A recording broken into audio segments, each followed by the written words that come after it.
Vítajte v magickom svete pod tmavým mesiacom, kde sa mágia rastlín stretáva s hviezdami. Nechajte sa očariť rytmom mesiaca, múdrosťou astrológie a spojte sa s matkou prírodou kdekoľvek, kde vás život zakorenil. Či už ste expat alebo len zvedavá duša, ktorú priťahuje kúzlo prírody, ste na správnom mieste. Som Hanna, certifikovaný psychológ jedenia, hypnoterapeut, majiteľka bylinkovej farmy v Provencálsku s názvom Moonatic a v tomto podcaste sa budeme rozprávať o mágii rastlín a sveta okolo nás, astrológii a sile mesiaca. V minulom podcaste sme si povedali niečo o vianočných symboloch, ako ich možno nepoznáte, a dnes budem hovoriť o ďalších vianočných symboloch, takže poďme na to. Ak ste nikdy nerozmýšľali nad tým, prečo ťaháte domov mŕtvý iličnatý strom a nastoknete naň hviezdu, alebo prečo vás pod e-mailom na pracovnej párty zdrapne šéf a vtisne vám na líce smradlavý bosk, tak tento podcast bude pre vás. Dozviete sa aj to, prečo na dvere vešieme vence a prečo z každého obchodu počujete jingle bells, jingle bells. Takže poďme sa pozrieť na jednotlivé vianočné symboly, ktoré okolo seba vidíme v tomto období skoro všade. Hviezda. Hviezda je typickým symbolom Vianoc, a aj keď si mnohí myslia, že pôvod má v betlehemskej hviezde, ktorá trom kráľom svietila na cestu pri putovaní za Ježišom, symbolizuje predovšetkým svetlo, ktoré prichádza po zimnom slnovrate.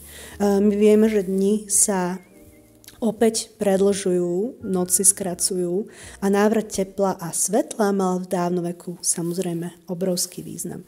Znamenalo totiž viac jedla pre ľudí, zvieratá i dobytok. Poďme teraz k imelu. Imelo je parazitická rastlina, ktorá rastie na stromoch v podstate po celej Európe a legenda tvrdí, že počas zimného slnovratu porodila Freja, čo bola Odinová manželka a bohyňa lásky Baldura, nositeľa svetla. Podľa dávnej kliatby však mal byť Baldur zabitý vlastným bratom. No a Freja preto poprosila všetko živé v prírode, aby tomu Baldurovi neublížili. Zabudla ale na jednu rastlinku, imelo. A potom, čo sa Loki, boh chaosu, o tom dozvedel, spravil z imela šíp. Šíp dal Baldurovmu slepému bratovi a ten ho strelil priamo do Baldurovho srdca. Baldur nakoniec Ragnarok prežil, vrátil sa k svojej matke presne v čase zimného slnovratu. Freja samozrejme sa zaprisahala, že odtedy imelo bude prinášať len lásku a mier.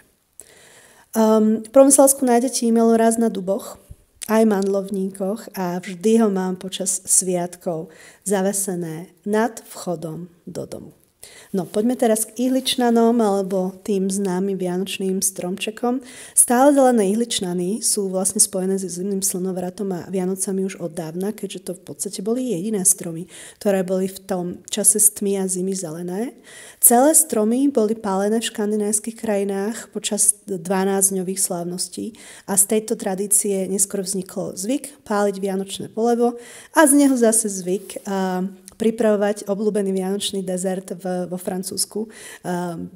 Samozrejme bûche de Noël u nás robí iba môj manžel, pretože je to veľmi náročná procedúra. No, ihličnany boli prísľubom jary s tou zeleňou a vianočný stromček sa u nás udomácnil až troška neskôr. Najskôr bol vlastne zavesený dole hlavou nad jedalenským stolom.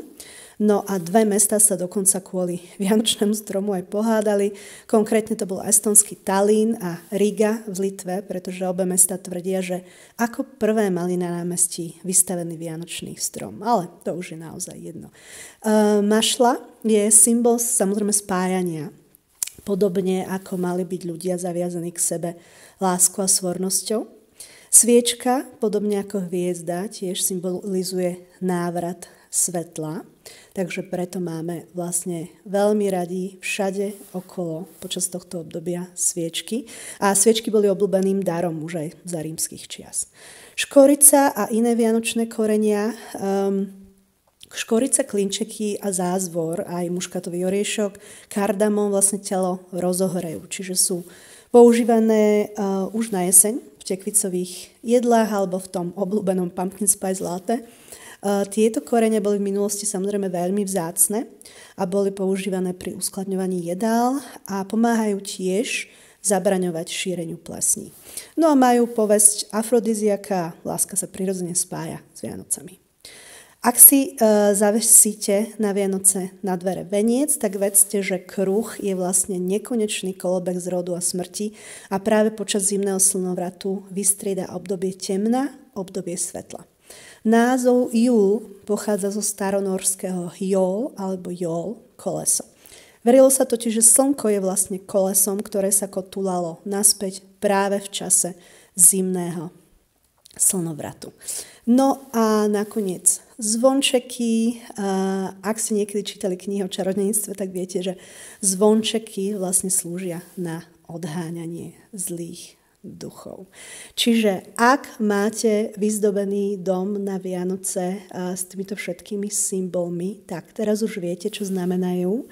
A ja určite vás prosím, choďte sa pozrieť na udemy.com, dám linku až aj pod tento podcast. Minulý rok sme totiž zorganizovali online festival s názvom Slnovratový festival, kde som pozvala čarodejnice, čarodejníkov zo Slovenska, z Čiech a krásne sme sa porozprávali a tie prezentácie sú vlastne, ten kurz je vlastne kompiláciou všetkých tých prezentácií. Tak, určite sa choďte oboznámiť so všetkými nádhernými tradíciami Vianoc a ja sa zase teším na budúce.